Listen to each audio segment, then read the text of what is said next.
don't want to be strong like man who look pretty. I want to be strong like bitch that fight bears in the forest. Welcome to another episode of Bitch vs. Bear with your hosts, me, Amber, my bestie, Sydney.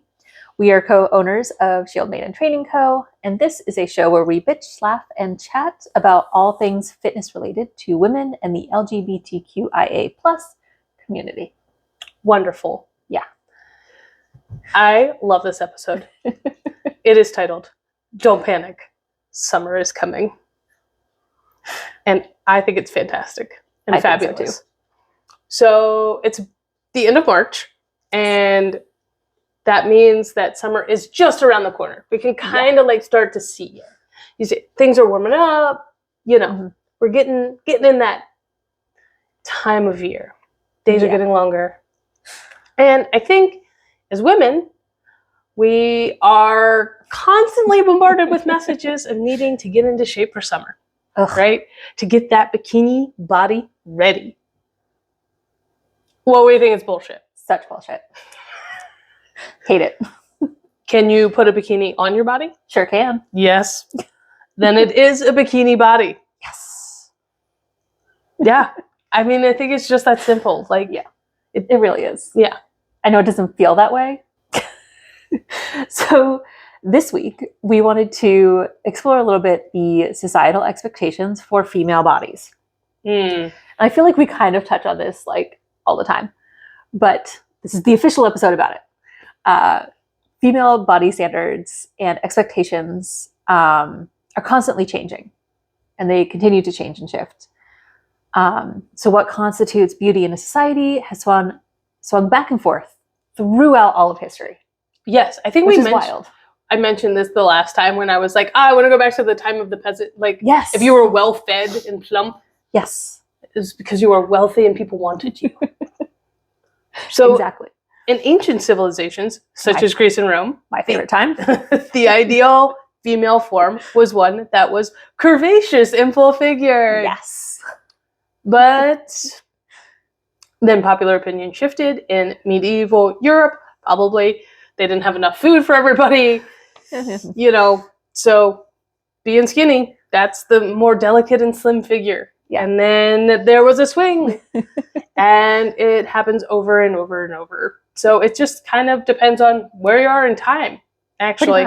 That's what I've learned, is it depends on where you are in time. Yeah. It has nothing to do with us. No. Nope.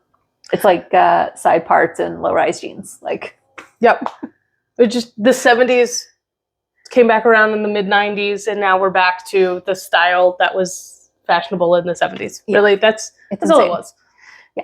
So in the mid-20th century, a more voluptuous silhouette was ideal. And in today's modern society, the narrative is shifting to be more inclusive of all body types, actually. It is. Yeah. But we still have a pretty long way to go. Yeah. I'd like to get back to that nice, what was it? Curvaceous and full-figured. Yeah, curvaceous and full-figured. I love it. And just eating nice drapey materials, like nothing constricting. Long and flowy. Love it. Those are my times. Medieval Europe, it was just like they're like, oh, you're sickly. Well, so everyone's sickly, so I guess you're all pretty. It's not a good time for anybody. Black plague. Yeah. So no matter which way the standard is shifting, these societal expectations on women can have significant impacts on our health and wellness, as we see all the time.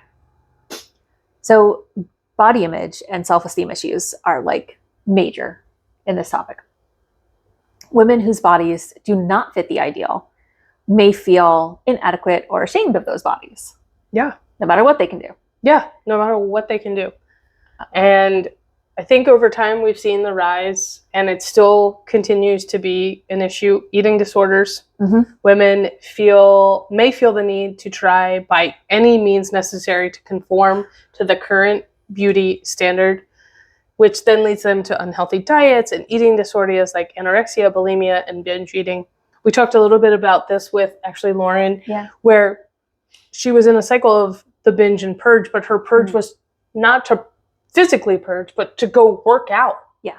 And work out intensely after every meal. So like you might not necessarily think that you fit into one of these eating disorders as it's written like textbook and clinically, but there's a lot of like, it's actually a spectrum. Yeah. And an eating disorder may not mean like actually physically eating and how you're managing that. It could be physical exercise. It could be not eating at all. It could be cutting yourself. It could be disfiguration. It could be all kinds of things. All kinds of things that feed into that. It also impacts reproductive stuff, health. Besides the physical impacts that are associated with eating disorders and diets, extreme diets, women may delay pregnancy in order to avoid gaining weight, right? Or to be seen as gaining weight. Like as you're pregnant, like obviously your body is changing and it may never go back to the way it was. So like that can really impact people's desire or perception to have children. Like, if they want children, that pregnancy piece can be really hard to get over. Feeling like you're getting fat, that you're not going to be able to get back to where you were. Yeah. And then it also impacts sexual health. Mm-hmm. Societal expectations and not being able to meet them can affect a woman's sexual health in a lot of ways. They may not feel comfortable feeling vulnerable with a new or existing partner. Like maybe you've put on an extra 15 pounds and so then they also may engage in riskier sexual behaviors depending on where they are in this kind of like spectrum. Yeah. Because, I know when some people feel like they're not getting their needs met in other ways, because we all have basic needs. Yeah. They go and seek them out, but that tends to be a riskier move in the ways that they do that. Yeah. So having unprotected sex, one night stands that are in a kind of like risky situation, like you don't know this partner, or just like you hear some of those horror stories of like, I wasn't feeling good about myself. Hello, Tinder. Like, yeah, maybe engaging in sexual activity that you don't really want to feel desirable or validated. Yeah, it has a huge impact. Like, these norms are bananas. That's what I say to them. So with all this, the important thing to remember is that every body is worthy of good health and worthy of love, no matter what it looks like. This can be really hard as we are faced with social media and societal expectations on a daily basis. Yeah. Like, bombarded every minute of every day. Yeah. So it helps to remember what your body does for you. We talked about this last week. It moves you through your day. It carries your groceries. It cares for your children, or dogs in our case. Yeah. So we urge you to not panic about summer. It is coming, but it's okay. It's okay. And like, so maybe if we reframe summer. Yeah. As not this thing where my body needs to look a certain way for me to participate in summer. Yes. Right? Because like there are all these things that we like to do now, especially living down here, out of the Northeast, where like Amber has a pool in your apartment complex. Do you know how many times I went last summer? How many times? Once. And why? Because my body no longer looks the way I want it to in a bikini. So, but you love the water and you love reading by the pool. Like, it was something that you were so looking forward to. It was. So, are we going to set a goal this year of... Ooh. Yeah. Are we going to put it in our, like, journal? I know you have the goal journal. I do. That came from, like, Ireland or something. It's awesome. It's from Ireland. What's it? Girls Gotta Change. It's awesome. Small company, woman-owned. Highly recommend. Love it. Yeah. I like that. Yeah. That's cool. So I think that's what this is about. Is like, there are things during the summertime that we all enjoy doing. Mm-hmm. Like, going to the pool, reading by the pool, going to the river, going for hikes. Mm-hmm. You're going to get hot, you're going to get sweaty, and you're not going to have as many clothes on. It's gross. The hot and the sweaty. Clothes are fine. I was like, well, I wonder what's gross. But pick some things this summer that you really enjoy doing and set a goal for doing those things and be really present in doing them, being okay with wherever your body is and just participating in those fun things. Like, I love being in the water. I love going to the river. And I felt the same way, you know. But hey, last year I found a really cool like tankini thing on Amazon that I absolutely love, like little booty shorts. They're so cool. And then, because I don't like wearing a bikini, but it had the little tank top and it was all swim fabric and I felt awesome. Yeah. And so that's a great swimsuit. It is. Amazon. I don't know what the link is. I don't know. We'll try and find it and put it in the show notes. Yeah, it was great. So I think there are just like aspects like that we avoid doing because we're afraid of how our body looks, or we're not proud of how our body looks in that moment in time. But like, it's going to change over time no matter what. We're not 16 anymore. No. And I don't want to be 16 anymore. Yeah. Yeah. Like, I'm okay with that. And I just have to be like, okay, well, you know what? That's fine. I can still go to the river and still enjoy those things like I did when I was 16. They just look a little different. But now I can have a beer while I do it. Right? That is the positive thing. Right? Like, yeah. There are benefits to being... Just not at my pool, unfortunately. Oh, sad. So we put it in a water bottle. Okay, so like we are 16. That's what that is. What are some other like summer things that... Ooh, I have a good one. Oh, okay. One of my favorite things in the summer is to walk and go get ice cream. Oh. Which is like not the perfect summer bod, right? Like sitting but shoveling like, in that ice cream. That's what makes summer for me. Yeah. Is like love that. Walking to the ice cream, getting ice cream. We did it in Maine all the time. We had some great ice cream shops. Oh, yeah. Those were good. River Ducks. Ducks. Down here, I really like Gelati Celesti, but we should, that's what new goal. Okay. Find new ice cream shops this summer. Yes. Oh, we need to try the one that's in walking distance from here. Okay. What is it? You don't know. I do, but I don't really want to triangulate where I live. We're not triangulating where Amber lives. I learned that from one of the podcasts I listened to. Because it's true crime, and Amber doesn't want to be murdered. I don't want to be murdered. Fair. Okay, but I think that's a good goal. It's like, I love that let's goal. find some new ice cream shops, because that's what summer is. Yeah. For me, anyway. I don't care about the rest of you people. Eat the ice cream, don't eat the ice cream. Oh, I'm totally eating the ice cream. You know how I love ice cream. It's so good. I also love the beer slushies from the Vale. The Vale. We should do that more. Because they also have good tacos. Yeah, and Barrio. Oh, yes. The now frozen we're just margarita. evolving into But booze and food. But that's what summer is, like being outside and drinking and partaking in the things that you enjoy. And being able to do it outdoors. And being able to do it outdoors and not worry about how it's going to impact your physical appearance. Because those things are what make summer to me. Like going to the beach, going to the pool, getting ice cream, and there's a lot of pressure, and I've felt it a lot more recently of like, we have to look a certain way to partake in summer. And it's like, no, it's a season. I can do whatever I want.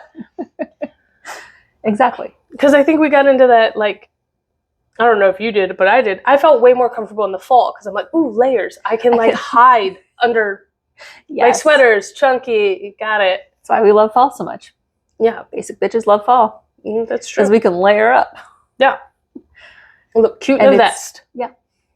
And it's socially acceptable and appropriate to layer up. Yes. And wear baggy sweaters and leggings. Yes. Exactly. Where in the summer it is not. No. And you have to be way more honest with yourself and where you're at in the summer. Yeah. So that's tough. It is tough. So don't panic. Summer's coming, but it's going to be okay. Yeah. Amber actually sent me this the other day, and I love it, so I'm going to read it because it's on Instagram. Yeah. I am shutting down any talk of losing weight for the summer. Yes. Fed girl summer. Buy a size up girl summer. Oh, yeah. Pasta and wine girl summer. Bring it on. if someone fancies you less because you're 15 pounds heavier than you should have never considered them in the first place, girl summer. I like all of that. I do too. Yeah, like It's my new. we don't need to get our summer bod on. My summer bod is my bod. Yeah, my body is whatever it is when summer arrives. Yeah, I'm allowed. That's a summer body. Yeah, I'm allowed to exist in time and space. In whatever form it is. Yeah. It's like, nobody's like, ooh, winter girl. Man, that's the bod I want. Winter girl bod. Winter girl bod. Comfy, cozy girl bod. Is it just, what was it? Sansa Stark's, like, cape? Yes. With, like, her fur cape. you just walk around. I love that. Walking around your house like Snape through the castle. Cape flowing. Yeah. But just do that in the summer, too. It's too hot for a cape. Just a cape. Nothing else. Oh, my body is not ready for that. I don't care how confident I try to be. Nobody's ready for that. Oh, that would be hysterical. This is my summer cape. Ma'am? You're gonna... This is a pool for children? Oh, no. Okay. We better wrap this up before. So, moral of this is, summer's coming, don't panic. Set some goals. Your bod's going to be what your bod is. And that's okay. You're allowed to exist in time and space and enjoy summer and do all the fun things that summer brings. Yeah. No matter how you look. Yeah. I see me posting a photo or a video of me going down like a slip and slide this summer. Who cares? Love it. Love slip and slides. Do you have a slip and slide? No, but I can make one. I got a good hill in my yard. You do? Mm-hmm. Oh, I'm so excited. Yep. Okay. Slip and slide time. So, keep listening as we dive into body image and positivity in the fitness world in April. It's going to be fun. Yeah, it is. Make sure to like, follow, share, and comment. Tell us what you're going to do this summer. Tell us your plans and your goals. And hopefully it involves eating lots of ice cream. Please comment your favorite ice cream. It's important for me to know. It really is. I feel like I'm a purist when it comes to ice cream, but also a connoisseur. Huh. Yeah. So like personal favorite, mint chocolate chip. But this past summer, I really got into Gelati Celesti in town had a ricotta chip ice cream. I don't know how I feel about that. And I mixed it with strawberry, and it was delicious. Okay, I might judge you a little bit. For my cheese ice cream? Yes. It didn't taste like cheese. It was like more savory. It was like not as sweet. So it was a good balance. And like the chocolate in there really like brought it. You know, I told you I was a connoisseur. You're something. I mean, I get the savory. There was the inn I worked at in Middlebury for a while did some homemade ice creams, and one of them was like a strawberry basil. Yeah. It was lovely. See? She's bored. Well, good thing we're done.